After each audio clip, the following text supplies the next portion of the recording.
अरे आग लगे, ये भी कोई जिंदगी है। सुबह से चिल्लम चिल्ली पुकार सुन के मैं तो तंग आ गई हूँ। अरे वो भी क्या दिन थे जब मैं गांव में रहा करती थी। पहले बड़ी सुखी थी मैं। पहले मेरी जिंदगी क्या थी और अब क्या हो गई है। शहर में तो लोग भेड़ बकरी की तरह जीते हैं। जीने का असली मजा तो गांव में है। क्यों, क्या हुआ माँ जी? आज गांव की बहुत याद आ रही है आपको? अरे हाँ बहू, शहर का जीना भी कोई जीना है। लोगों की आधी जिंदगी तो सड़कों के ट्रैफिक में निकल जाती है और यहाँ रखा ही क्या है। एक बात कहूं, दिल्ली शहर अब पहले जैसा नहीं रहा।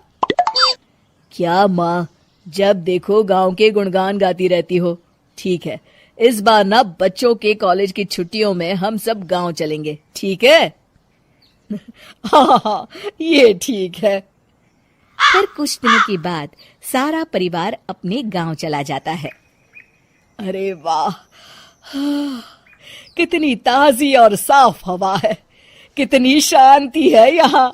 चल बहू, अब बढ़िया सा खाना बना दे, मजे से आंगन में बैठ के खाएंगे।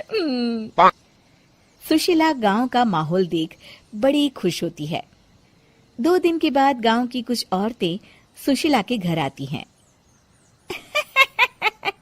बड़े दिनों के बाद गांव आई है सुशीला। हमें तो लगा कि तू शहर जाके गांव को भूल गई।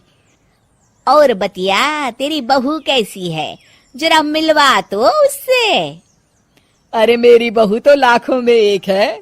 बड़ी किस्मत वाली हूँ मैं जो मुझे जानकी जैसी बहू मिली है। हमेशा मेरी सेवा में लगी रहती है और आज तक कभी पलटकर जवाब नहीं दिया उसने। सुशीला की बातें सुनकर सभी औरतें हंसने लगती है।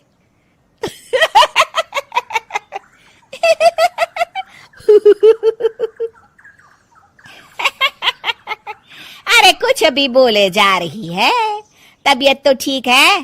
तेरी बहू चांद से आई है क्या?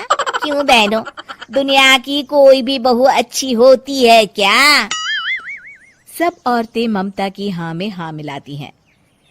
अरे मैं तो कहती हूँ दुनिया की हर बहू सास का खून चूसने वाली डायन होती है, डायन। मैं तो एक बिल में 1000 सांप के साथ रह सकती हूँ, लेकिन अपनी बहू के साथ नहीं रह सकती।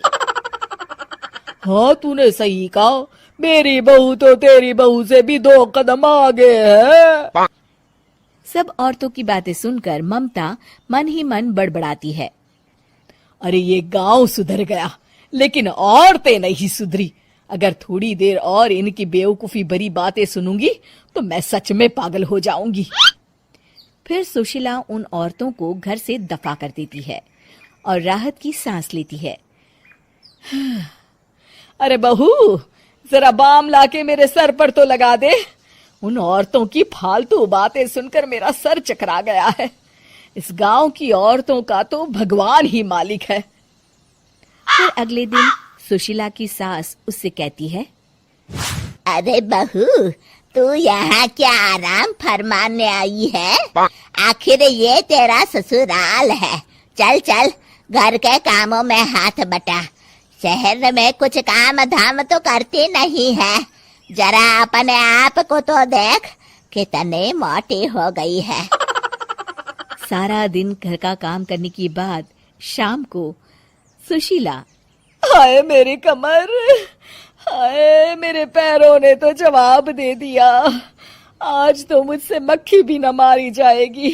अरे बहू, जरा आकर मेरे हाथ पैर तो दबा दे। जी माँ जी, अभी आती हूँ। तभी सुशीला की सास जानकी को रोकते हुए कहती है, अरे रुक जा बहू, एक दिन काम करके इसको इसकी नानी याद आ गई।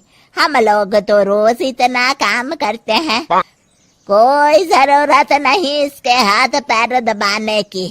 सुबह तक सब ठीक हो जाएगा। सुशीला अपनी सास की बातें सुनकर हैरान रह जाती है। इस तरह धीरे धीरे गांव आने के बाद सुशीला की परेशानी शुरू हो जाती है। फिर एक दिन अरे आज तो मैं कपिल शर्मा देखूंगी क्योंकि आज संडे है। सुशीला जैसे ही टीवी ऑन करती है तभी बिजली कट जाती है। अरे सत्यानाश, इस बिजली को भी अभी जाना था। इतने दिनों से मैं टीवी सीरियल देख नहीं पाई। हमारा देश इतनी तरक्की कर रहा है, अरे पता नहीं ये गांव कब सुधरेगा। अरे अब तो 2 दिनों के लिए बिजली को भूल जा, ये तो यहाँ रोज की बात है। अब इस अंधेरे में रहने की आदत डाल ले। हाँ। हे भगवान, अब क्या होगा? ऊपर से इन मच्छरों ने जीना हराम कर रखा है। दूसरी तरफ घर के काम कर करके और बिना किसी सुविधा के सुशीला तंग आ जाती है और उसे शहरी जीवन याद आने लगता है। क्यों माँ, मजा आ रहा है ना? अरे आपने ऐसी सूरत क्यों बना रखी है? मुस्कुराइए, अब हम गांव में हैं। मोहन के साथ जानकी भी अपनी सास की खिंचाई करती है। हाँ हाँ माँ जी, आप ही तो यहाँ की बड़ी तारीफ कर रही थी। फिर अभी तो कुछ ही दिन बीते हैं, वैसे भी अब तो आप यहीं रहने वाली है ना? अरे नहीं नहीं बहू, मैं एक दिन और यहाँ रुकी तो मर जाऊंगी। मुझे शहर ले चलो। क्या दिन थे, कितनी सुखी थी मैं वहां। ठीक है माँ, हम कल ही वापस शहर चले जाएंगे। इस तरह सुशीला शहर आ जाती है और फिर कभी दोबारा गांव जाने की जिद नहीं करती।